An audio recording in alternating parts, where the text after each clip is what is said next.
Welcome to the AI Tester Blueprint batch. I hope everyone is doing absolutely fantastic in this case. So last time we were started learning about the N10, right? We discussed about how N10 triggers works, how basically we can create our AI agents. We have added a simple memory also. We have also seen that how to add a tools also. In the last class, we have tried to create one of the content generator by using the LinkedIn also, right? Yes. What is a RAG? What is a core concept of core embeddings and chunk? Now the things will be little technical. Vector database. What is a vector database? We will discuss that. What are the different types of RAG that we have and which one we are going to use? 10 plus examples I'm going to tell you how RAG can be useful in your QA world. You can use it in QA, you can use it in PM, you can use it in CI/CD, you can use it in everywhere, right? Then we will be learning about Langflow, how to use Langflow to build our RAG visually. Okay. We are also going to cover with N10 also, and N10 with RAG also will come. Both of them I will teach you so that you don't miss. I will also teach you LangChain with RAG. LangChain with RAG is all about coding. Okay, this is the most difficult because LangChain is pure Python. Concept remains same, but here we need to learn about Python also.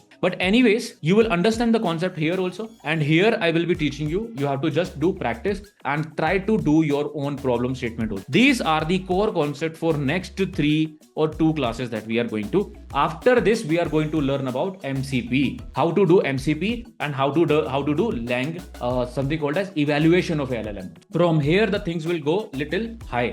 What is a RAG? RAG basically means retrieval, augment and generation. To understand this, I have to give you a very simple problem. What exactly the RAG solve this problem? Okay, RAG solve kya karta hai? What is the problem that RAG solve? How many of you know that large language models that we have or foundation models like GPT-5, GPT 5.3 now we have, Claude is now Opus 4.6, Gemini is now 3.1 and Llama is now 3.4. All of them are incredibly powerful at generating the human text, but they have a limitations. There are 3 major limitations they have. 3 major limitations are, first of all, they have a knowledge cutoff. They are once trained with the self-supervised learnings or supervised learning, they do not know about the events, documents or changes happened afterwards. Okay, so for example, LLM does not even know about the AI summit in New Delhi has happened. Okay, how they know? They know by using the tools now. But before that, if you don't use tools, they don't know. Got it? They do hallucination also. Yes or no? They do hell lot of hallucination because they have no idea about what the data which we are talking about. And the most important thing is they don't have access to private data. Private data, they are absolutely missing.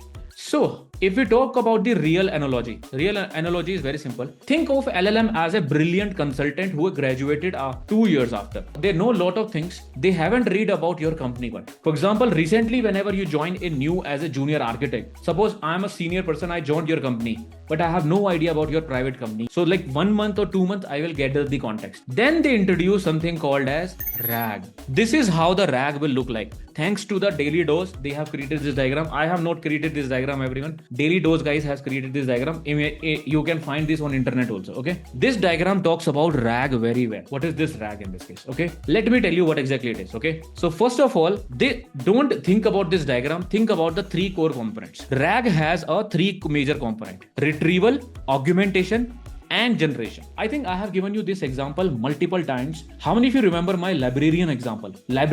How many of you remember that? So suppose I have to find a document. Okay. If I ask LLM, where is the book related to TypeScript? Can you give me a book related to TypeScript? Right? For example, if I am not using library and it is available everywhere, so what I will do? I will try to search everywhere. It is time consuming. LLM does not know. LLM will say I am not able to find. I have no idea about your company database. Private database, I have no access. Nothing at all. Yes or no? LLMs have zero idea about our company database, how it is basically present. But suppose if LLM is asking from librarian, then librarian will give you the result yes or no. It will go to librarian. Suppose LLM is a person who goes to a librarian, ask, can you please give me TypeScript book? He will say that this is the best book that I have found in the library. We have library behind the scene. Here is the best book. LLM will read the book and give you the answer. Yes or no? This is called as retrieval. Retrieval basically means search your knowledge base. Searching your knowledge base by librarian is called as retrieve. right?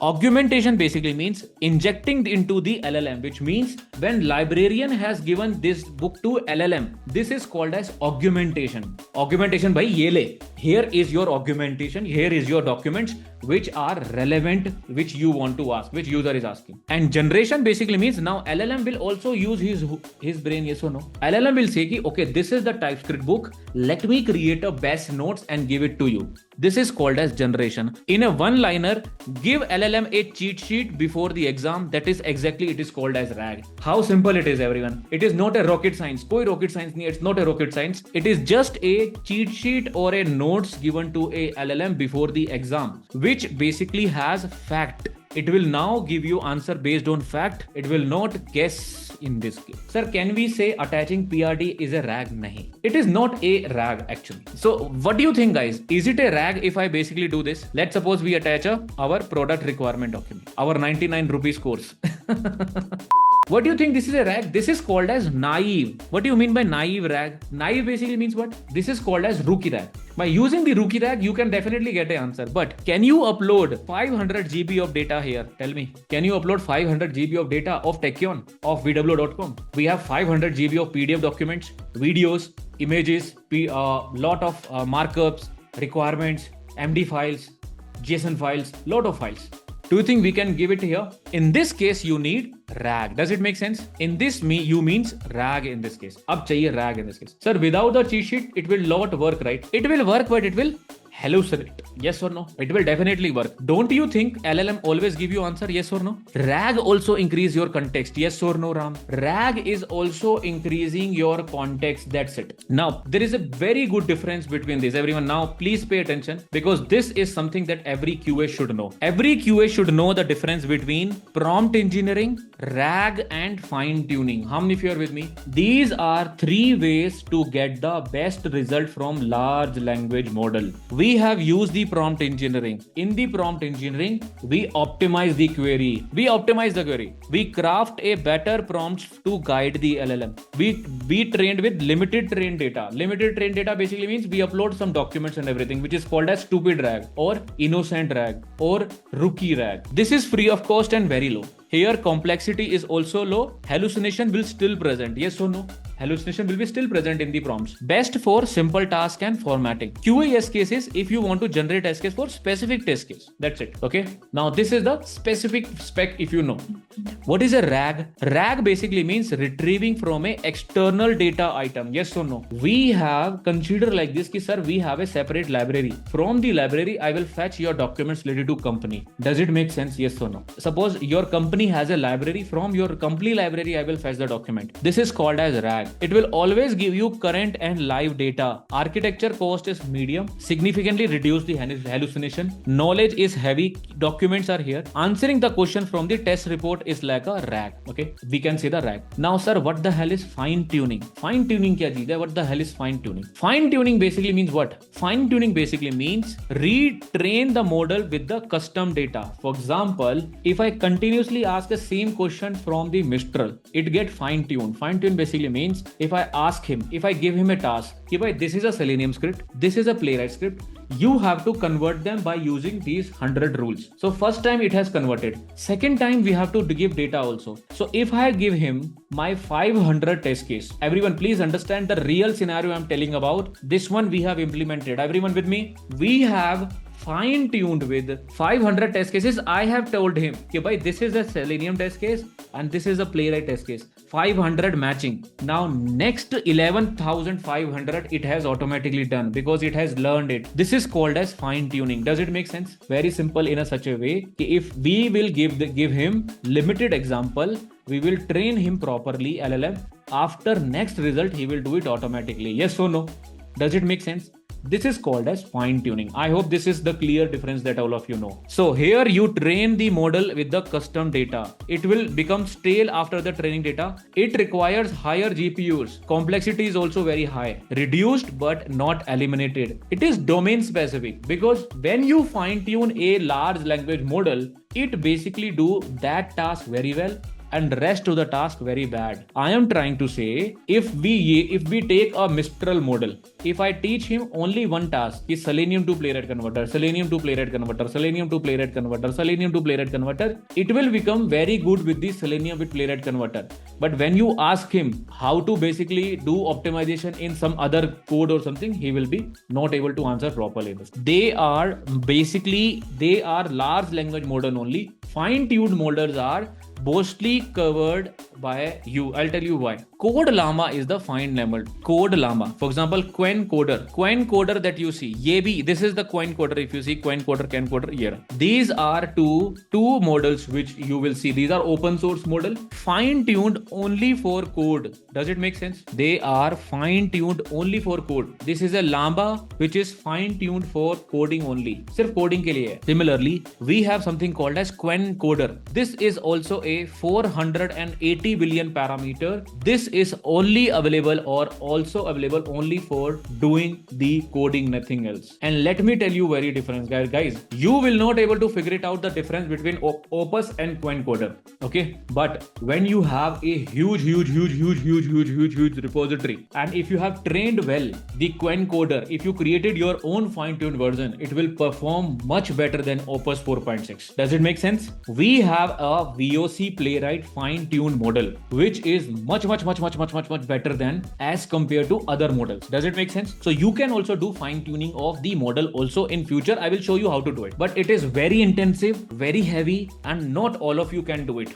Okay, because it requires heavy resource. Please remember, RAG is a sweet spot for all the QAs, because you will get a accuracy and grounding response with your data without compromising the cost like complexity, like fine tuning. Okay, you can have a test reports, bug database, API file directly with the AI assistants in this case. Now let's understand the difference between, first of all, term-based searching and embedded weights searching. What do you mean by this? Okay, how exactly the searching will happen? Now please understand what is the core concept in this case. It is very similar to that. When we give any book to a librarian, he will put the book properly into the system. This part is called as encoding. Does it make sense? But whenever you give any document, it will basically find but how it is basically starting. It will basically then index it properly and put them into a proper rack. Okay, TypeScript book will be here, this rack number T. So rack number T will be TypeScript book. This part is called as the putting the data.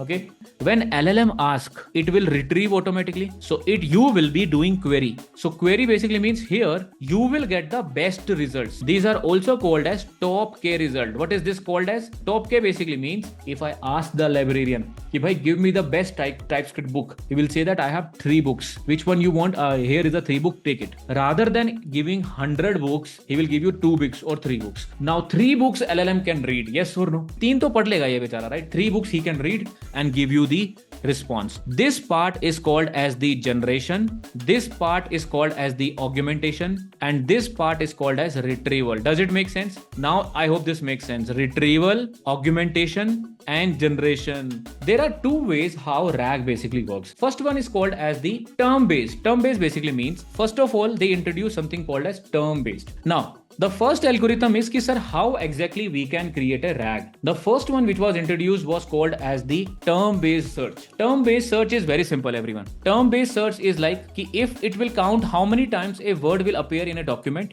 how rare the word will basically come. It will search, for example, this keyword, error number 434. Okay, term-based search uses a algorithm with the name of BM25. Okay, little bit theory. I am pretty much sure of you will understand. Okay, it is nothing but a algorithm which will find the keyword with the exact match string. Okay, if the document says that access denied, instead of BM misses the completely because the character does not match in this case. What exactly what is this, everyone? First of all, they introduce something called as term-based. Term-based basically means I will ask, give me the TypeScript books. So whoever has the TypeScript book, it will start giving based on the terms. Based on the terms, does it make sense? Okay, this book contains TypeScript, let me give you. This book contains TypeScript, let me give you. This is called as term based, but this is not good. Itna acha nahi hai, it's not that good, because here there can be a case, it's like a linear search only, yes or no? Yes, because there can be a case. For example, if I say transformer, guys, if I say give me a book related to transformer, then you will also get a result transformer electricity wala, yes or no? You will get a electricity one also. Sir, I am learning machine learning. Transformer, you are saying ki sir, we had a transformer, okay, where it will basically create a embeddings, where it will create a weight and everything. We are discussing about that. You are saying ki sir, electricity transformer and movie transformer also it is giving. So text or term based search was used previously in this case. So to overcome this, they introduced something called as embedding search. Now embedding search is very good. What exactly it does? It converts your text into numerical vectors like transformer used to do. Remember everyone, yes or no? It will convert your text into a numerical vectors using a neural networks. Now neural networks are nothing but a functions which will learn automatically by own. Neural functions are nothing but a functions created. These will automatically learn by themselves, nothing else. So we convert every text into numerics, nothing else in this. So let me give you a simple example so that you will be able to understand with me. Let me show you what my example, the difference between in the action. Okay, now see this. So here if you see, imagine you have two accounts. Everyone, imagine you have two documents. Okay, document A contains test case authorization failed with the error message 403, and here user authentication was denied on the sign in page. Okay, now please pay attention. What is the search query? We are searching that, okay, search error 403. In case of term based, it will return only document A because we are matching with only this, yes or no? Idhar se idhar match ho gaya, sir, it will give you only document A, yes or no? Because here the intention is also same. So in case of embedding, document B will be the first one. Why? Because semantically it is very closer to 403 concept. So in this case, if you ask SS denied, then weak. Here term based will not give you the proper result. Here it will give you the proper result. So embedding results will always give you better result. Does it make yes or no? It is like librarian sitting in front of library. If you don't use library, then you basically go directly and find whatever you want. So couple of people thought, okay, why don't we do hybrid? Okay, some people say that, okay, let's do hybrid. We will also get it as a normal text base. We will also get as a embedding search, and then we will figure it out which one is best. So hybrid approach also is sometimes people use it, but generally nowadays nobody uses term based. Everyone, term based but will not give you results properly. So people, most of the time you will see we will be using also embedding result. Is everyone with me? Give me yes. Most of the time we will be also using embeddings only. This one that you guys are learning, this is called as embedding model, using for embeddings. Okay.